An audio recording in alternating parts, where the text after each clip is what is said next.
नमस्कार। हमारे खास कार्यक्रम हरियाणा डायरी में आपका स्वागत है। इस कार्यक्रम का मुख्य उद्देश्य यही है कि आप तक हरियाणा के हर विकास की जानकारी पहुंचाई जाए जो मुख्यमंत्री मनोहर लाल के नेतृत्व में लगातार हो रहा है। साथ ही आपको बताएंगे कि क्या कुछ खास आम लोगों के लिए होने जा रहा है, क्या कुछ ऐसी योजनाएं हैं जो आम लोगों के लिए बहुत ही ज्यादा फायदेमंद साबित होने जा रही हैं। बने रहिए हमारे साथ और देखते रहिए हमारा खास कार्यक्रम हरियाणा डायरी।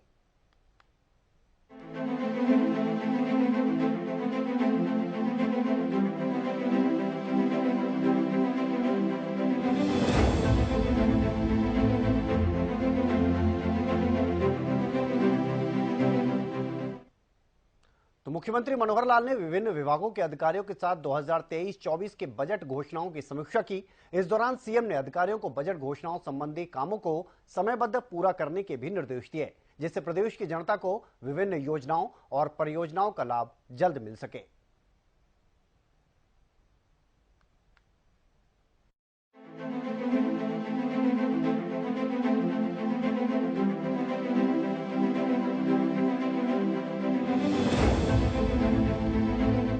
मुख्यमंत्री मनोहर लाल के नेतृत्व वाली हरियाणा सरकार प्रदेश की जनता के हित में निरंतर काम कर रही है।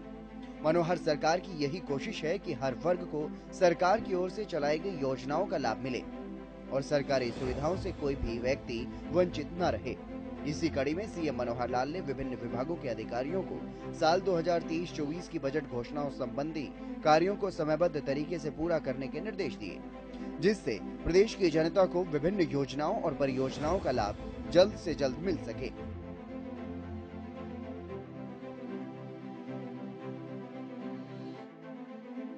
बैठक में सीएम मनोहर लाल ने विभिन्न विभागों की बजट घोषणाओं पर विस्तार से चर्चा की।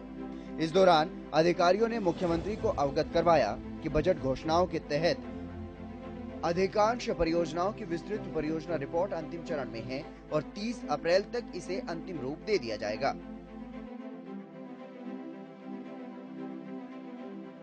नई पैक्स नीति तैयार करने के अधिकारियों को निर्देश। वहीं मीटिंग में मुख्यमंत्री मनोहर लाल ने अधिकारियों को 500 पैक्स स्थापित कर सहकारी ढांचे के सुदृढ़ीकरण के लिए नई पैक्स नीति तैयार करने के और 1 महीने के अंदर साझी डेयरी के 5 मॉडल को पायलट आधार पर चालू करने के भी निर्देश दिए। इसी दौरान सीएम ने अधिकारियों को 1 हफ्ते के अंदर बल्क मिल्क कूलर से संबंधित योजना तैयार करने और इस संबंध में निविदाएं जारी करने के भी निर्देश दिए। मीटिंग में सीएम ने अधिकारियों को निर्देश दिए कि आवास योजना के तहत जरूरतमंद परिवारों को 1 लाख किफायती आवास उपलब्ध करवाने के लिए ग्राउंड प्लस 3 फ्लोर का स्ट्रक्चर बनाया जाए।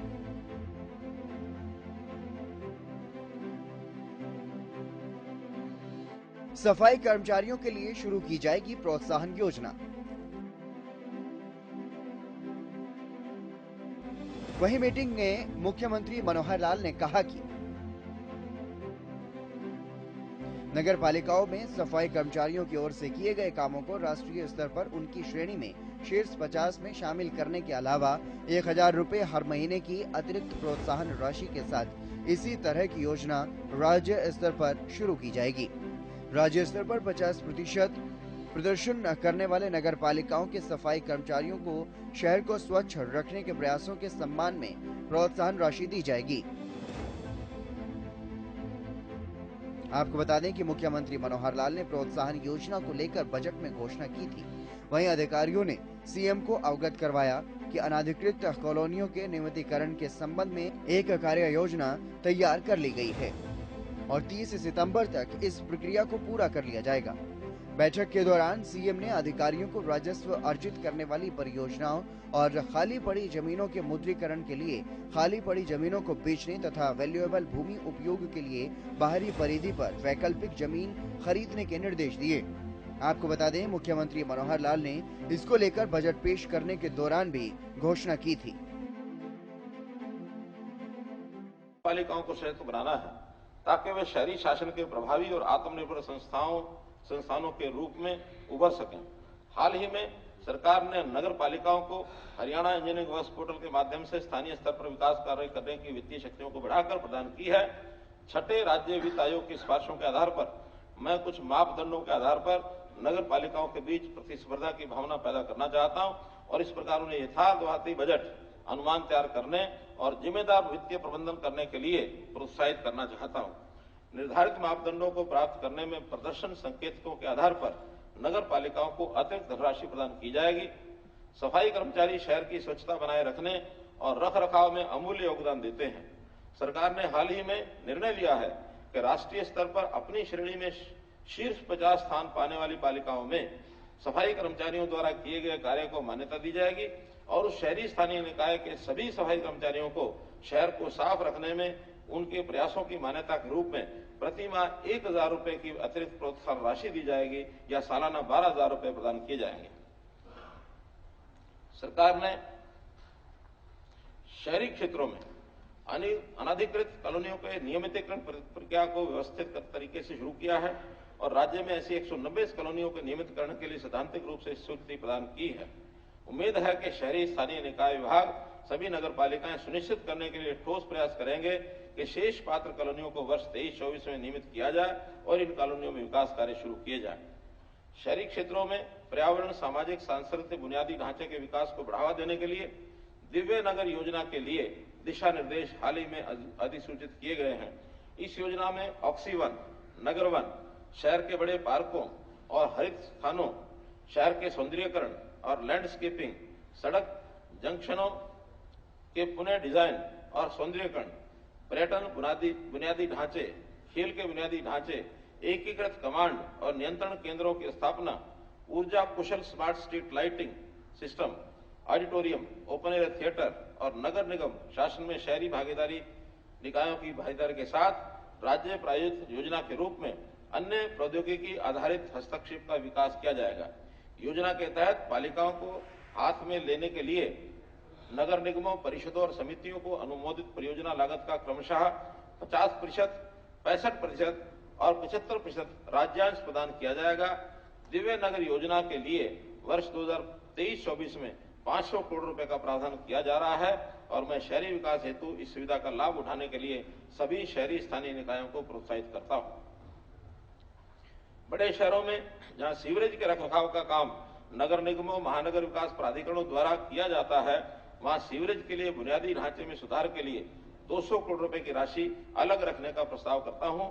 परियोजना के तहत धन हरियाणा शहरी विकास निधि से प्रदान किया जाएगा। सरकार राजस्व अर्जित करने वाली परियोजनाओं और खाली पड़ी जमीनों के मुद्रीकरण के प्रस्तावों को लाने के लिए राज्य के शहरी स्थानीय निकायों को सहयोग करना चाहती है। अनुमोदित परियोजना के आधार पर किसी शहरी स्थानीय निकाय को कम ब्याज पर ऋण दिया जाएगा। कुरुक्षेत्र यूनिवर्सिटी कुरुक्षेत्र में साइकिल वेलोड्रोम के लिए 10 एकड़ जमीन। वहीं बैठक के दौरान मुख्यमंत्री मनोहर लाल ने अधिकारियों को निर्देश दिए कि साइकिल वेलोड्रोम के निर्माण के लिए खेल विभाग को कुरुक्षेत्र विश्वविद्यालय में 10 एकड़ भूमि आवंटित की जाए, जिसको लेकर अधिकारियों ने सीएम को अवगत करवाया कि हरियाणा और अन्य राज्यों के राष्ट्रीय स्तर के एथलीटों को आवासीय प्रशिक्षण सुविधाएं प्रदान करने के लिए पंचकूला में स्पोर्ट्स हॉस्टल से संबंधित कार्य चल रहा है और जल्द ही इसे पूरा कर लिया जाएगा। हरियाणा की मनोहर सरकार प्रदेश और जनता की भलाई के लिए काम कर रही है। सरकार की यही मंशा है कि जो भी घोषणाएं बजट में की गई हैं, वो जल्द से जल्द धरातल पर उतरें और प्रदेश की जनता को उससे लाभ मिल सके।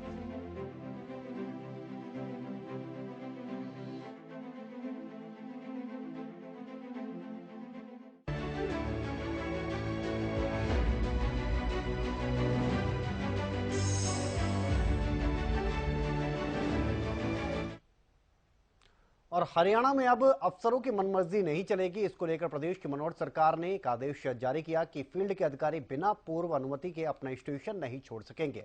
अगर कोई अधिकारी आदेशों की अवहेलना करता है तो उसके खिलाफ कार्रवाई भी की जाएगी।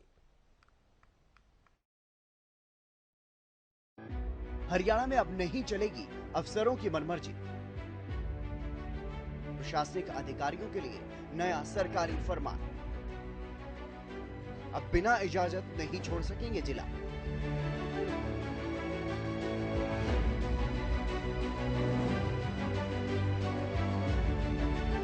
हरियाणा की मनोहर सरकार प्रदेश के हित में काम कर रही है।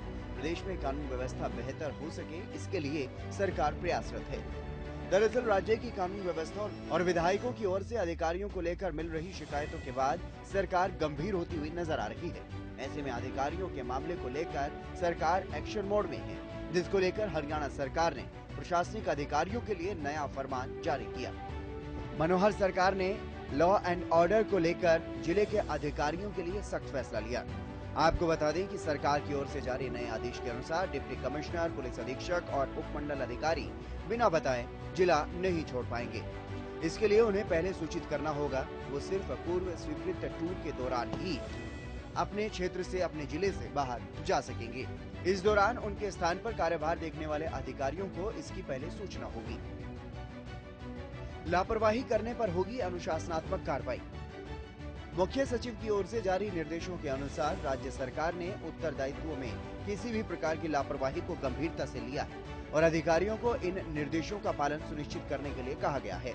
किसी भी चूक के मामले में दोषी अधिकारी के खिलाफ अनुशासनात्मक कार्रवाई की जाएगी। मुख्यमंत्री लगा चुके अधिकारियों की ड्यूटी। हरियाणा के मुख्यमंत्री मनोहर लाल बजट पेश करने के बाद एक्टिव मोड में दिखाई दे रहे हैं। सीएम अधिकारियों की पब्लिक डीलिंग के लिए भी ड्यूटी लगा चुके हैं। हाल ही में हुई डिविजनल कमिश्नर और जिला उपायुक्तों की बैठक में सीएम काफी एक्टिव दिखे। सीएम ने बैठक में अधिकारियों की पब्लिक डीलिंग के लिए ड्यूटी लगाई। इस दौरान उन्होंने कहा कि अधिकारियों को अब हर रोज 2 घंटे पब्लिक से रूबरू होना पड़ेगा। इस दौरान सरकार की ओर से इन 2 घंटों में कोई वीडियो कॉन्फ्रेंसिंग या फिर बैठक नहीं आयोजित की जाएगी। वहीं मुख्यमंत्री मनोहर लाल ने मीटिंग में अधिकारियों को अगले 15 दिन में स्पेशल गिरदावरी करने के निर्देश भी दिए। इसके साथ ही सीएम ने हाल ही में खराब हुए मौसम के दौरान फसलों के नुकसान को लेकर होने वाली स्पेशल गिरदावरी में किसी तरह की लापरवाही नहीं बरतने की भी अधिकारियों को हिदायत दी। मीटिंग में मुख्यमंत्री मनोहर लाल की अधिकारियों के स्थानीय संस्थाओं को स्वायत्ता और बजट देने पर भी बात हुई। मीटिंग में मुख्यमंत्री की अधिकारियों की स्थानीय संस्थाओं को स्वायत्ता और बजट देने पर भी बात हुई। सीएम ने स्थानीय संस्थाओं का बचा हुआ पैसा 31 मार्च तक उनको देने के निर्देश दिए। पुराना फाइनेंशियल ईयर 2022-23 ये समाप्त हो रहा है। 23-24 का नया वर्ष अप्रैल में शुरू हो जाएगा। उसका जो हमने बजट भी पारित कर लिया है और साल के अंत में अभी पिछले वर्ष की जो चल रही योजनाएं उनकी समीक्षा और नए वर्ष के लिए कुछ संकल्प, इन विषयों को लेकर के डिप्टी कमिश्नर के साथ मैंने विषय रखा है। डिटेल हमारे अधिकारी बैठ के कर रहे हैं और इसमें मुख्य रूप से जो योजनाएं हमारी विशेष तौर पर नई योजनाएं पिछले वर्ष भर में हमने लागू की हैं, परिवार पहचान पत्र है, जिसमें फसल बीमा योजना है, मेरी फसल मेरा ब्यौरा है, या स्वामित्व है, शहरी है, स्वामित्व ग्रामीण है, ऐसी जो भी योजनाएं हैं उन सब पर जो आने वाली कठिनाइयां हैं परिवार पहचान पत्र के समेत, उन सब कठिनाइयों को दूर करने के लिए और वार्ड लेवल पर प्रॉपर्टी आईडी है, इस प्रकार की सब समस्याओं का हल निकालने के लिए एक निर्देश दिए उनको। और खास करके जो जनता को मिलने जुलने का समय है, मिलने जुलने के समय में भी कोई कटौती ना करें। प्रतिदिन 2 घंटे जनता से मिलने का कार्यक्रम, और ये भी आज तय किया कि उन 2 घंटों में कम से कम प्रदेश स्तर से जो भी वीडियो कॉन्फ्रेंस होती हैं वो बिल्कुल नहीं किया करेंगे। 2 घंटे अपनी कोई मीटिंग नहीं करेंगे। 11 से 1 चाहे डीसीज हैं, एडीसीज हैं, एसपीज हैं, जो भी पब्लिक डीलिंग के ऑफिस हैं, वो सब 11 से 1 रोजाना पब्लिक को मिलने जुलने का काम करेंगे। और खास करके जो हमारे वर्कर्स हैं, हमारे लीडर्स हैं, उनके साथ समय पर मिलने का कार्यक्रम सुनिश्चित करेंगे। किसी प्रकार की कोई शिकायत अगर मिलेगी तो सीधी जिम्मेदारी इनके ऊपर होगी, क्योंकि पब्लिक के बीच में और सरकार के बीच में हमारा जो वर्कर है, हमारे जो जिम्मेदार लोग हैं, जो हमारे लीडर्स हैं, विधायक हैं, सांसद हैं, उनसे फीडबैक लेकर के सारे कामों को ठीक करें, ये विशेष निर्देश उनको दिए गए हैं। और किसी प्रकार की कोई ढिलाई आएगी तो सीधी जिम्मेदारी डिप्टी कमिश्नर्स की होगी, ऐसा इनको बताया है। हमने चूँकि जितने लोकल बॉडीज़ हैं, लोकल सेल्फ गवर्नमेंट, चाहे वो शहरी हैं चाहे गांव की हैं, उनको जितना ज़्यादा स्वतंत्रता, ऑटोनॉमी दी जा सके वो दे रहे हैं। फंड्स उनके निर्धारित कर दिए गए हैं। बल्कि जो हमारे पास स्टाम्प ड्यूटी के फंड्स अभी डिस्ट्रिक्ट हेडक्वार्टर पर जितने थे, आज निर्देश दे दिया उनको कि पिछले सारे फंड्स 31 मार्च से पहले सब रिलीज हो जाएं, और आगे आने वाले जो भी इस प्रकार के पैसे हैं वो सीधे उनके अकाउंट में कैसे जाएं, इसका प्रबंध हम करेंगे। स्टेट गवर्नमेंट की ओर से जो पैसा उनको जाता है वो भी सीधा उनको जाना शुरू होगा। सेंट्रल गवर्नमेंट का पहले से ही जाता है। अपने आप इंडिपेंडेंटली सारे काम वो करें, इस नाते से उनको पूरी छूट है। कुछ योजनाएं जो एक पार्टिसिपेटरी तरीके से एक दूसरे के सहयोग से हम करेंगे, उसमें योजनाएं ग्रामीण क्षेत्र के अंदर जैसे 75%, 25% की कुछ योजनाएं हमने बनाई हैं। खास करके एक योजना के लिए आज ही हमने 200 करोड़ रुपया रिलीज किया है। ग्रामीण क्षेत्र की स्वच्छता, चाहे वहाँ ई ऑटो हो, चाहे वहाँ छोटे ट्रैक्टर ट्रॉली हो, चाहे वहाँ सफाई कर्मचारियों का विषय हो, उस खाद को ले जा करके कहीं डंप करने की बात हो, उसका जो पिट्स बनाने की बात है, वहाँ कंपोस्ट करके उस खाद को बेचने की बात है। ऐसा एक प्रोजेक्ट आज मोटे रूप से क्लियर किया है। इसकी प्लानिंग बना करके 31 मार्च के तुरंत बाद ये 200 करोड़ रुपया जिन गाँव ने योजना बनाई उनको रिलीज हो जाएगा। इसी प्रकार हमने जो और एक योजना बनाई है, जो गांव में कम्युनिटी सेंटर्स हैं, बड़े गांव में जिनमें कम्युनिटी सेंटर्स नहीं हैं, ऐसे गांव के लिए एक कम्युनिटी सेंटर मंजूर करने का भी हमने प्रस्ताव मंगाया है। गांव से जो प्रस्ताव भेजेंगे तो सबसे पहले ऐसे 80 गांव के अंदर और लगभग 200 करोड़ रुपया जिस पर खर्च आएगा, 2.5 करोड़ रुपया प्रति गांव के प्रति कम्युनिटी सेंटर के हिसाब से, उसको भी सैंक्शन किया है। गांव से प्रस्ताव मांगेंगे कि 5000 से बड़ी आबादी के जहां कम्युनिटी सेंटर नहीं है, वहां की पंचायतें एक कम्युनिटी सेंटर का प्रस्ताव भेजें। हम अपने विधायकों को भी कहेंगे कि वो भी उन गाँव से प्रस्ताव लेकर के आएँ, ताकि उनको हम और ये मंजूरी दे सकें। 200 करोड़ रुपया इसके लिए भी रिजर्व किया है। मुख्यमंत्री मनोहर लाल को विधायकों की ओर से जिलों में अफसरों के नहीं रहने की लगातार शिकायत मिल रही थी, जिसको लेकर सीएम मनोहर लाल ने गंभीरता से इस मामले को लिया और प्रदेश में कानून व्यवस्था बनाए रखने और जन समस्याओं के समाधान के लिए ये फैसला लिया गया, जिससे आम लोगों को भी काफी राहत मिलेगी।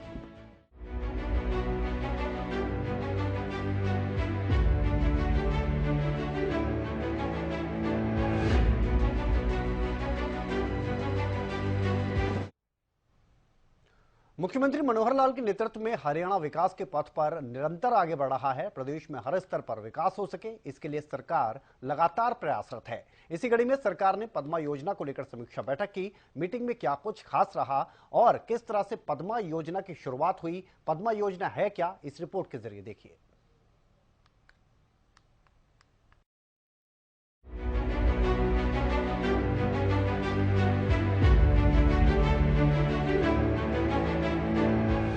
प्रदेश में उद्योग और व्यापार व्यवसाय को बढ़ावा देने के लिए हरियाणा की मनोहर सरकार लगातार प्रयास कर रही है।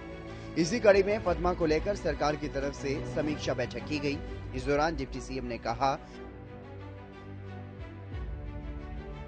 कि प्रदेश सरकार की ओर से स्टार्टअप शुरू करने वाले युवा उद्यमियों की तरह पद्मा में भी वेंचर कैपिटल फंड स्थापित किया जाएगा, जिससे वन ब्लॉक वन प्रोडक्ट के तहत प्रदेश के अधिक से अधिक युवा एंटरप्रेन्योर बन सके।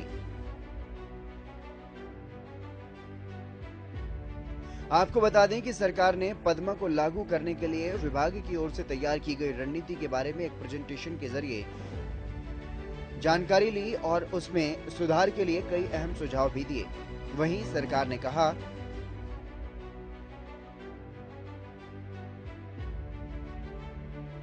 सरकार ने कहा कि जिस प्रकार से बजट में युवाओं को स्टार्टअप स्थापित करने के लिए प्रोत्साहित करने के लिए 5 करोड़ रुपए तक के 200 करोड़ के वेंचर कैपिटल फंड की योजना बनाई है, ठीक उसी प्रकार पद्मा के प्रति प्रोत्साहित करने के लिए भी वेंचर कैपिटल फंड बनाया जाएगा। प्रदेश सरकार ने केंद्र सरकार की पद्मा योजना के तहत वन ब्लॉक वन प्रोडक्ट की पहल शुरू की है।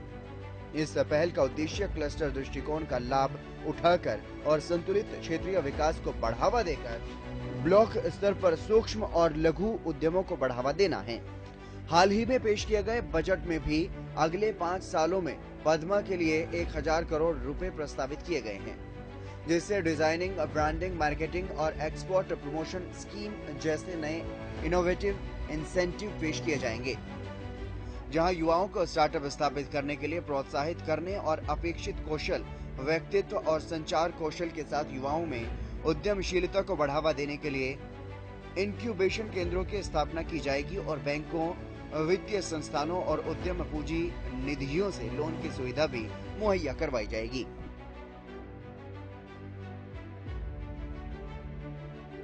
पद्मा के तहत उद्योग लगाने के लिए करीब 24 स्थानों की पहचान कर ली गई है। जल्द ही बाकी ब्लॉक में जगहों को अंतिम रूप देकर लोगों को उद्योग स्थापित करने के लिए प्रोत्साहित किया जाएगा, जिसको लेकर सरकार की ओर से बताया गया कि प्रदेश सरकार की ओर से पद्मा के लिए 6 स्कीमें बनाने की योजना तैयार की गई है। जिसमें कई इंसेंटिव देने का प्रावधान भी किया जाएगा। आपको बता दें, प्रदेश के मुख्यमंत्री मनोहर लाल ने पद्मा योजना के शुभारंभ पर कहा था कि स्थानीय उत्पादों को पहचान दिलाने के मकसद से पद्मा कार्यक्रम का शुभारंभ किया गया है। इस कार्यक्रम का मुख्य उद्देश्य प्रत्येक ब्लॉक के लिए क्लस्टर स्तर पर एक गतिशील, आत्मनिर्भर और संपन्न औद्योगिक बुनियादी ढांचा तैयार करना है। इस दौरान सीएम मनोहर लाल ने कहा कि पद्मा एक बहु विभागीय और बहु एजेंसी कार्यक्रम है जो न केवल स्थानीय उत्पादों को बढ़ावा देगा बल्कि स्थानीय युवाओं, विशेषकर लक्षित अंत्योदय परिवारों को रोजगार के पर्याप्त अवसर प्रदान करेगा। कि सरकार का जो एक ब्रॉडर जो एक्सपेक्ट होता है वो होता है कि जनता की कल्याणकारी योजनाओं में हम कुछ आगे बढ़े और कल्याणकारी योजनाएं भी खास करके जो वर्ग किन्हीं कारणों से पीछे रह जाता है उसके लिए कुछ विशेष योजनाएं बनाए। तो अपने आप में किसी भी समाज में रोजगार एक ऐसा विषय होता है कि जिसकी चिंता सब करते हैं, सरकारें भी करती हैं, संस्थाएं भी करती हैं, उद्योग भी करते हैं, क्योंकि हर वर्ष लगभग 2 लाख युवक ऐसे जिनको रोजगार की जरूरत होती है वो जुड़ते हैं। और रोजगार चाहे वो कर्मचारी बन करके उसको रोजगार मिले और चाहे वो अपना उद्योग खड़ा करे, चाहे कोई अपना सेल्फ एम्प्लॉयमेंट के नाते से कुछ उद्यम करता है तो रोजगार उससे मिलता है। और ये फिर देश की, प्रदेश की आर्थिक प्रगति में भी हम लोग सब सहयोगी होते हैं। तो हम लोगों ने योजना ये बनाई है कि बड़े उद्योग तो अपने आप में बहुत प्रकार के कैलकुलेशन करके और वो आते हैं, अप्रोच करते हैं, किसी भी प्रदेश में जाते हैं, उनको बहुत सी सूटेबिलिटी अपने आप आंकते हैं कि हमको जमीन कहाँ सस्ती मिलेगी, हमको टैक्स का रिलैक्सेशन कहाँ मिलेगा, लैंड आउट की स्थिति कहाँ अच्छी होगी, पानी कहाँ अच्छा होगा और हमारा प्रोडक्ट कहाँ से, उसके टैरिफ के खर्चे, बाकी सब खर्चे, बहुत ब्रॉडर लेवल पर उन चीजों को वो सोचते हैं। लेकिन जो छोटा उद्योग है एमएसएमई लेवल का, उनका तो ये रहता है कि उसकी रॉ मटेरियल कहां से मिलेगा, उसकी कंजम्पशन कहां होगी और फिर रोजगार के नाते से अच्छा रोजगार, स्किल्ड लेवल के जो हमारे कर्मी हैं वो हमको कहां से मिलेंगे।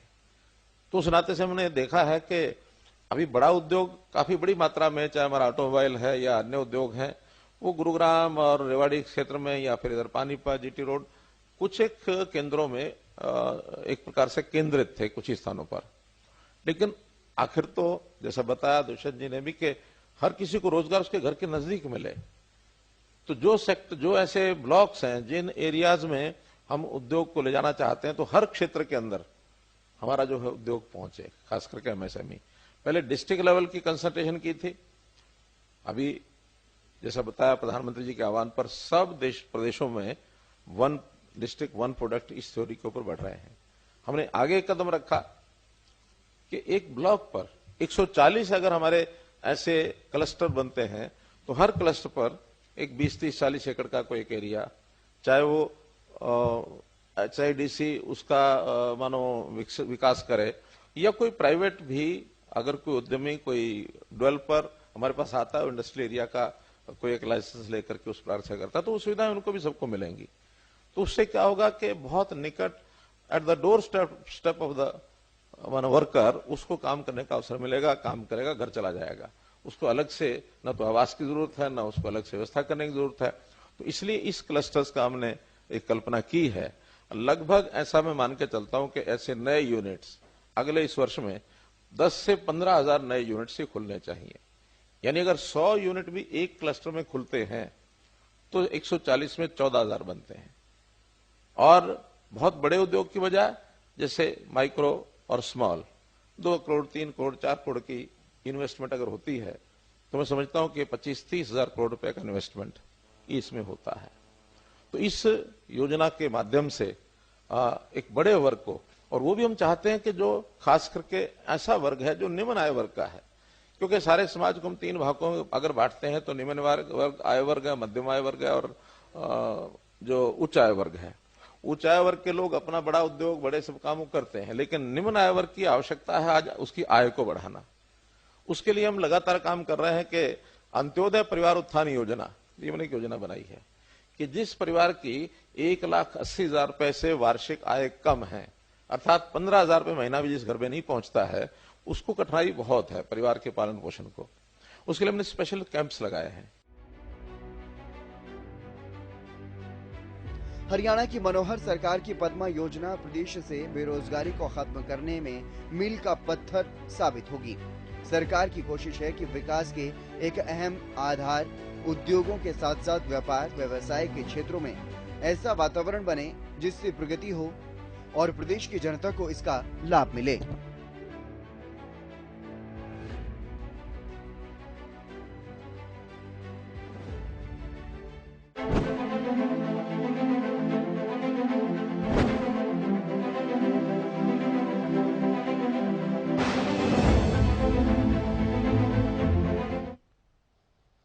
तो मुख्यमंत्री मनोहर लाल के कुशल नेतृत्व में हरियाणा प्रदेश लगातार विकास की ओर अग्रसर है। मुख्यमंत्री मनोहर लाल लगातार प्रदेश की जनता के हित में बड़े फैसले ले रहे हैं। इतना ही नहीं, हरियाणा का हर वर्ग सरकार के कार्यों से काफी संतुष्ट नजर आ रहा है, क्योंकि हरियाणा सरकार का एक ही मकसद है कि प्रदेश के अंतिम व्यक्ति का भी विकास किया जा सके।